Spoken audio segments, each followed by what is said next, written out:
নমস্কাৰ সকলোকে পুনৰবাৰ স্বাগতম জনাইছো মোৰ চেনেলটোৰ অন্য এটা ভিডিঅ'লৈ। আজি আমি আলোচনা কৰিম দ্বাদশ শ্ৰেণীৰ স্বদেশ অধ্যয়নৰ বুৰঞ্জীৰ ভাগটোৰ প্ৰথম অধ্যায় ইয়াণ্ডাবু সন্ধি পৰিক্ৰমা চৰ্তাৱলী আৰু ফলাফল ঐতিহাসিক পৰিক্ৰমা আহোম শাসনৰ অৱনতি। এই অধ্যায়টোৰ আমি আগৰ ভিডিঅ'ত ইয়াণ্ডাবু সন্ধিৰ পটভূমি আলোচনা কৰিছিলোঁ আৰু আজি আমি আলোচনা কৰিম মানৰ আক্ৰমণ। আজি আমি আলোচনা কৰিম মানেনো অসমখনক কিয় আক্ৰমণ কৰিছিল বা মানৰ প্ৰথম আক্ৰমণ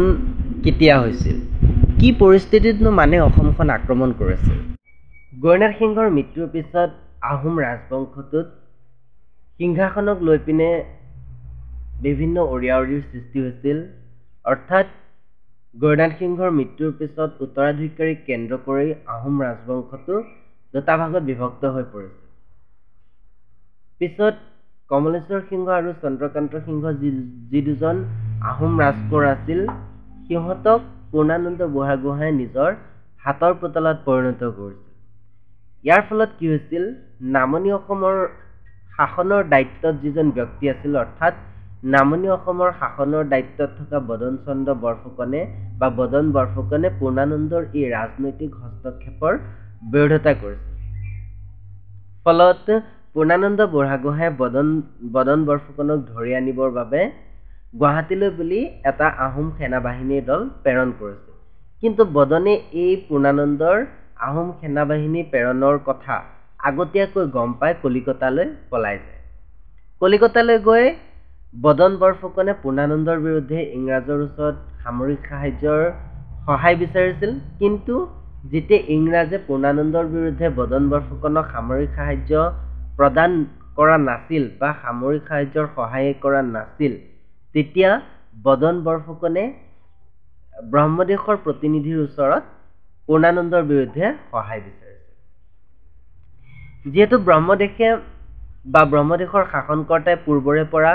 নিজ দেশৰ সীমা পশ্চিম ফালে সম্প্ৰসাৰণ কৰিব বিচাৰি আছিল বা নিজ দেশৰ সীমা বিস্তাৰ কৰিবলৈ বিচাৰি আছিল, সেয়েহে বদন বৰফুকনৰ প্ৰস্তাৱলৈ সঁহাৰি জনাইছিল আৰু সঁহাৰিজনে 1817 চনত মান সেনাবাহিনী এটাই অসমত উপস্থিত হৈছিল আৰু মানে চন্দ্ৰকান্ত সিংহক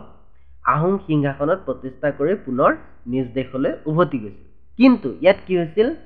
মান যেতিয়াই নিজ দেশলৈ উভতি গৈছিল, ইয়াৰ পৰৱৰ্তী সময়ত পূৰ্ণানন্দই পুনৰ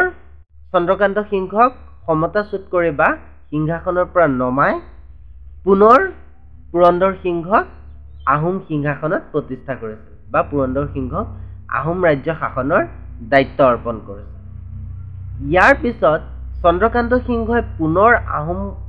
ৰাজ্য শাসনৰ ক্ষমতা নিজৰ হাতলৈ আনিবলৈ বা চন্দ্ৰকান্ত সিংহই পুনৰ আহোমৰ শাসনভাৰ বা আহোমৰ সিংহাসন দখল কৰিবলৈ মান সেনাৰ ওচৰত সহায় বিচাৰিছিল আৰু মানে তেতিয়া চন্দ্ৰকান্তৰ সহায়ৰ বা চন্দ্ৰকান্তৰ অনুৰোধৰ প্ৰতি সঁহাৰি জনাই 1819 চনত মান সেনাপতি আলামিংগীক চন্দ্ৰকান্তক সহায় কৰিবলৈ উপদেশ দিছিল আৰু আলামিংগীয়ে অসমত উপস্থিত হৈ পুৰন্দৰ সিংহক হৰুৱাই চন্দ্ৰকান্ত সিংহক পুনৰ আহোমৰ ৰজা হিচাপে ঘোষণা কৰিছিল আৰু পুৰন্দৰে তেতিয়া গুৱাহাটীলৈ পলাই গৈ গুৱাহাটীতে আশ্ৰয় লৈছিল। কিন্তু চন্দ্ৰকান্ত সিংহক মানে ৰজা ৰূপে ঘোষণা কৰাৰ পিছত এইবাৰ কিন্তু মান পুনৰ নিজ দেশলৈ বা ব্ৰহ্মদেশলৈ উভতি যোৱা নাছিল। মানে অসমতে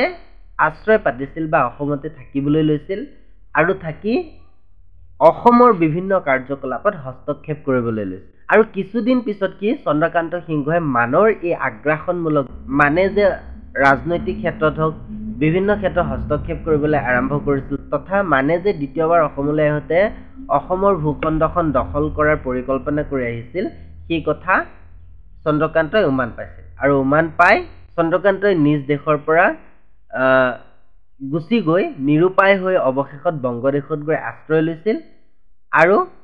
তেতিয়া মানে সম্পূৰ্ণ অসমখন দখল কৰি লৈছিল।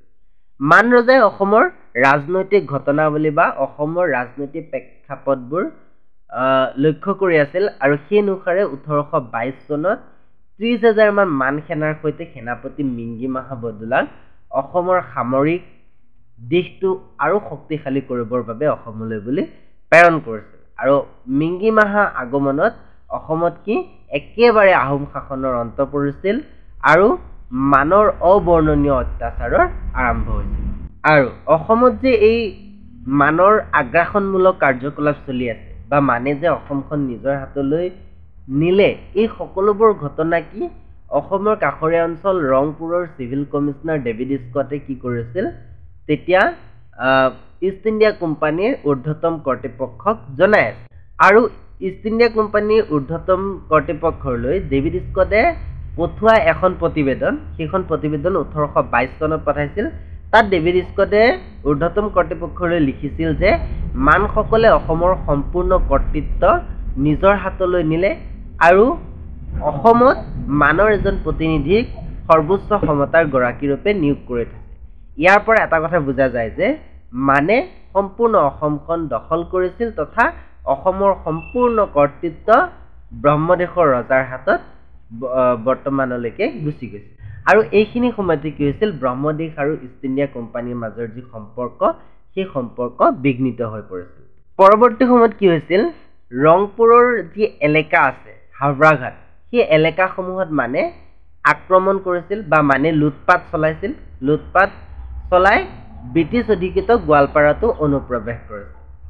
ইয়াৰ সেইখিনি সময়তে বা সেইখিনি প্ৰেক্ষাপটতে কি হৈছিল যে মিংগি মাহা বদুলাই বিশাল আয়োজনেৰে গোৱালপাৰা আক্ৰমণ কৰিব বুলি এটা উৰা বাতৰি বিয়পাইছিল তাৰপিছত কি হৈছে এই প্ৰেক্ষাপটতে 1823 চনত মানসকলে কি চিটাগং সীমান্তৰ চাহপুৰী দ্বীপটো দখল কৰিছিল তাৰপিছত তেতিয়া কি কৰিছিল মানে কৰিছিল যে মণিপুৰৰ ৰজা গম্ভীৰ সিংহৰ ওপৰত হেঁচা প্ৰয়োগ কৰিছিল যে কাছাৰৰ ৰজা গোবিন্দ চন্দ্ৰক কি কৰিব লাগে মণিপুৰৰ পৰা বহিষ্কাৰ কৰিব লাগে তাৰপিছত এটা বাতৰি প্ৰচাৰ হৈছিল যে